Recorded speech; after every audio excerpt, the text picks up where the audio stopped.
And as you might expect, we are getting a lot of questions from you about this case. KMBC 9's Michael Mahoney has been working to get some answers to the most popular questions.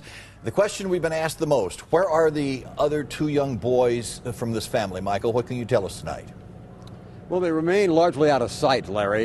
This family is going through a tough time, as both Maria and Peggy and Johnny have reported here. They made another emotional appeal this morning, as you've just seen. They again invoked the boys and their concern for their missing young sister. So where are the boys and where is this family? Because they're not staying at the family house up in North Lister. Here's the police spokesman, Steve Young.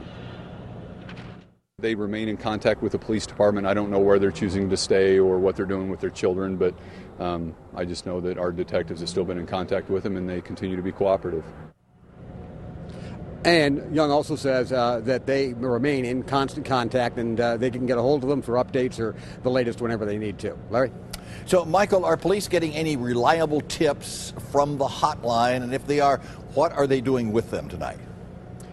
Larry, they are getting some tips, and they're acting on some of them. Others are tips that are coming in from the hotline that just don't have enough muscle to back up and be explored. Now, of course, everybody seems to know the hotline TIPS is something everybody in Kansas City knows about. Young says that within minutes, those tips are relayed from a Midtown office phone bank out to the command post that has been set up. This is a temporary police station, for lack of a better description for it. It's a special RV with phones and computers, and it's manned by the police. And in this case, it's on a gravel road off 210 highway that leads to a grain elevator, and it's a portable police precinct for all intents and purposes. It also has a portable Salvation Army station nearby, and it is at that command post that when the tips come in, they make the decision about whether or not they're going to act upon them. Larry? Michael, another question. Police say they did a house-to-house search of the area surrounding the urban home.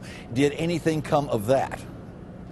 Yes, Larry, in this sense, it convinced the police that the baby is not in the immediate vicinity or the neighborhood around the Irwin house. Now, that may be a small deal, but it's not to the cops. For 300 people in this neighborhood to allow us, with no questions asked, just to come into their house and look around to make sure that that's not part of anything we're looking for, that's no small deal, and we're very appreciative of that. So that house-to-house search, in this instance, nothing is something. But in the larger instance of this case, nothing is very, very frustrating. Larry?